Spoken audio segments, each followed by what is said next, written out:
Hello, bonjour à tous, c'est Nagler à jeu pour un commentaire de partie de ouf. Et qu'est-ce qu'on voit à l'écran?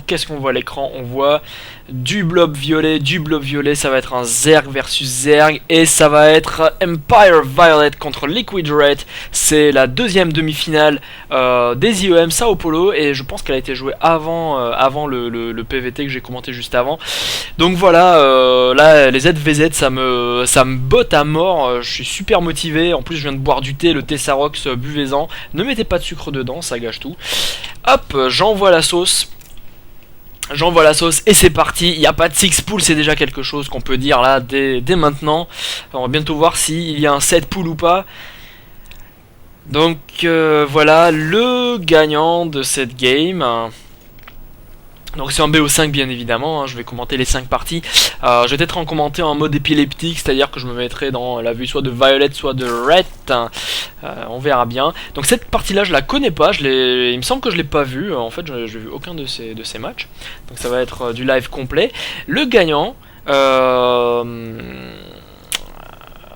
verra attribuer l'honneur d'affronter notre ami Supernova en finale. Et le perdant ira jouer contre notre ami Protoss qui a perdu contre Supernova. Et on voit un 10 pool pour Violet, c'est super agressif, ou alors c'est du pool défensif, mais ça m'étonnerait. À mon avis, ça va être agressif. Et qu'est-ce que c'est? C'est un double extracteur trick.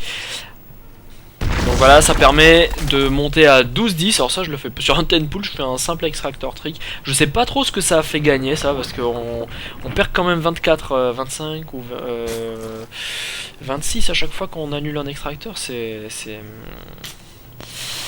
un petit peu bizarre. Donc voilà, ici on a vu la micro des drones ici de Violet qui fait parfaitement des binômes sur les carrés les plus proches. 6 Zerglings en cours de production. Ici de la spawning pool qui est loin d'être terminée, qui n'est même pas à la moitié. Donc quand les Zerglings vont popper, elle va être aux 2/3. Le temps qu'ils arrivent, les premiers Zerglings seront en cours de construction. Donc malheureusement pour Violet, je ne suis pas sûr que ça fasse suffisamment de dégâts, hein. Donc voilà, il a 11 récolteurs contre 15, ce qui veut dire qu'il doit tuer au moins 4 drones, voire 5 pour en ressortir vainqueur. Voilà, les Zerglings sont maintenant à la moitié de la map. La poule a popé, donc voilà, 4 Zerglings en production, une Queen. L'avantage pour Violet, c'est qu'il va avoir une Queen beaucoup plus tôt, c'est-à-dire maintenant. Liquid Red qui n'a absolument pas vu, hein, il a pas du tout vu les Zerglings, je pense, hein, avec cet Overlord là. Il pop quand même un Spinecrawler complètement défensif. Et là voilà, et là c'est le fail pour Violet qui n'arrivera jamais à faire de dégâts avec ça. Donc voilà, il réussit à tuer un drone. Et donc voilà, maintenant ça va être de la micro, c'est 4 Zerglings contre 3, même s'il y en a un qui est mort. Donc voilà, annulation de la Spine. Ça c'est étonnant. Donc voilà, il voit qu'il arrive à repousser tranquillement. Là il est en production full Zergling avec speed en cours. Toujours pas de speed. Voilà la speed qui vient d'être de tomber pour Violet. Donc là il reste encore longtemps avant qu'elle arrive à maturation. Donc côté Red, ces Zerglings vont courir beaucoup plus vite, beaucoup plus tôt. D'ailleurs dans quelques secondes. Et c'est pour cela que Violet retreat, hein, bat en retraite, parce qu'il sait très bien qu'en face, voilà, la speed a été recherchée bien avant, et il connaît le timing, il sait que voilà, à 5 minutes la speed est là, et maintenant ces Zerglings sont bien plus véloces, mais ça ne leur sert strictement à rien, puisqu'il y a 2 Queens en hold position. Alors la magnifique petite trick de micro de Violet qui va cracher, qui protège avec ses Zerglings, et puis ensuite voilà, qui refait le switch, qui les remet en hold position. Là je pense qu'il y a un trou, là je pense que c'est, voilà c'est mieux. C'est mieux. Alors ça va être du Bane's Nest. Alors là j'ai l'impression qu'il va être all-in notre ami Violet, puisque la B2 est déjà pratiquement terminée, hein, pour Liquid Red, avec un Spine finalement qui est posé pour empêcher les run-by de Banelings. Donc voilà, alors là ce que Violet essaie de faire, c'est passer hors de du champ de vision de Red, mais bon malheureusement il y a un Overlord ici. Il y a un Overlord ici. Et cet Overlord là, je l'oublie souvent en Zerg versus Zerg. Il faut un Overlord de chaque côté là. Sur Metallopolis, c'est super important. C'est super important. Voilà, la B2 qui est posée, donc pas du tout all-in. J'ai encore raconté du caca. Une petite pression là à base de Banes. Pendant ce temps, sa micro, oh là là, sa micro dure. Et deux Zerglings qui tombent seulement face à ce Baneling. Donc ce n'est pas une bonne opération pour Liquid Red. Sa micro, attention, attention, le manque de réactivité. Oh là là là là, Violet qui a eu super chaud. Qui a vraiment eu super chaud. Et là malheureusement ça va faire strictement rien du tout. Parce que la spine est là. Et griller 4 Banes pour tuer 3 Zerglings, c'est pas forcément la meilleure des opérations. Pour l'instant ça se tâte, c'est un petit peu du Bane défensif de chaque côté. Voilà, il y a un deuxième spine parce qu'il sent qu'il va être sous une grosse pression, notre ami Violet. Et vous remarquez aussi que j'ai enlevé le timer. Attention les chaussures. Beaucoup de Zerglings en production. Donc en termes d'unités, là c'est vraiment très facile de voir qu'il y a l'avantage en Zerg versus Zerg. Il suffit de voir les unités, 30 Zerglings contre 11 Zerglings, plus 3 Banes du côté de Red. C'est clairement le joueur taïwanais. Red, il me semble qu'il est taïwanais. Ah non, c'est Sen. Je raconte n'importe quoi. Donc voilà, c'est Red qui a carrément l'avantage. Voilà, au niveau de l'écho, Violet a réussi à égaliser.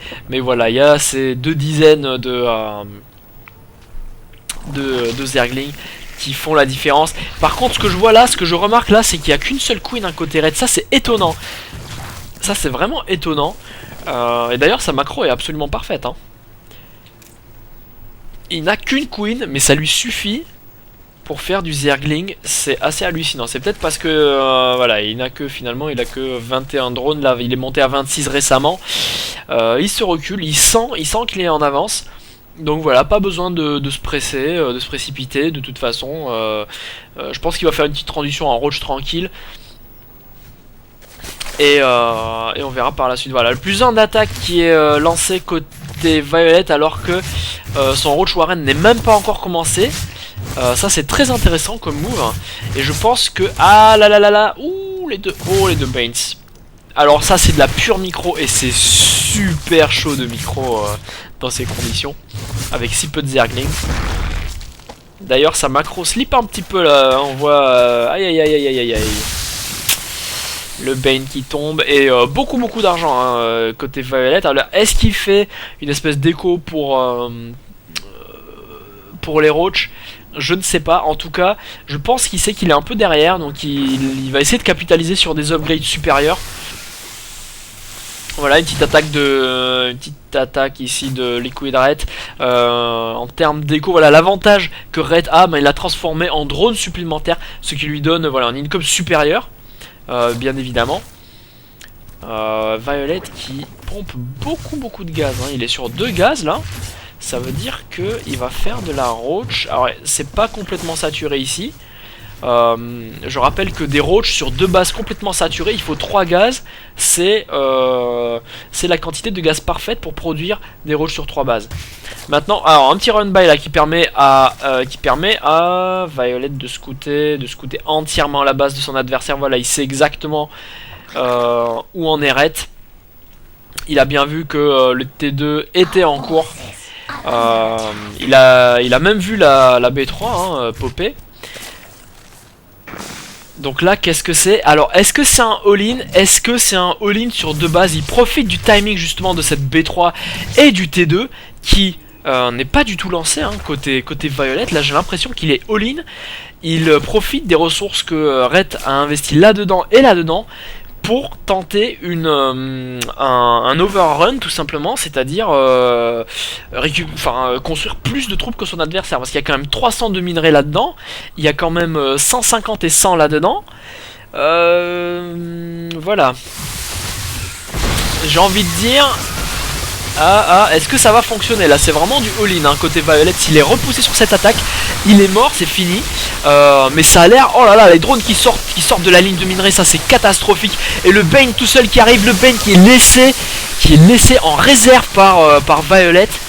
Oh là là là là là là. Et c'est des Roach 1-0 surtout qui attaquent, hein. C'est surtout ça aussi qui fait la différence par rapport au Roach de Liquid Red. Et la Liquid Red, mais quand il va voir le replay, il va être vert parce qu'il avait l'avantage, surtout il avait l'avantage sur l'armée, sur l'écho, sur absolument tout. Et là, il lose la game. La game est lose pour Liquid Red, c'est fini. Il peut laisser tomber, voilà, en income, il a moins de 2 fois l'income de son adversaire. C'est GG, c'est GG, Violet, magnifique décision. Et c'est ça le decision making aussi, hein, c'est savoir lancer des moves comme ça de la dernière chance quand on sent que ça peut passer. Parce que là voilà, la deuxième option c'était quoi? C'était essayer de rattraper Liquid Red. Et connaissant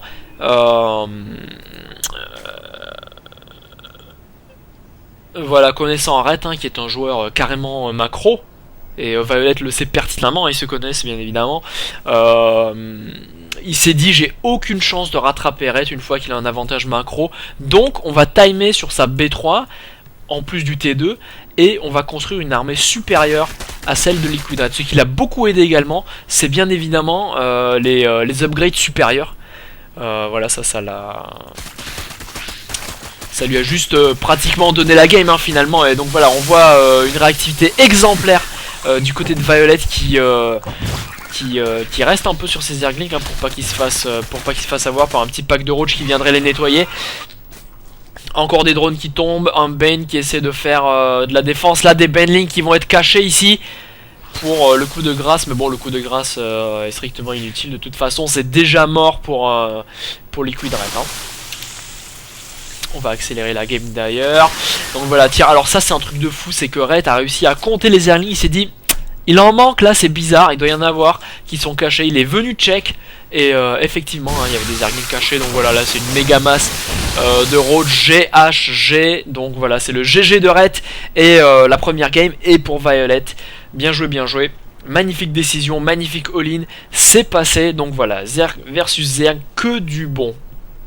Et ben, je vous donne rendez-vous pour la deuxième game. Et en attendant, à plus dans le Nidus.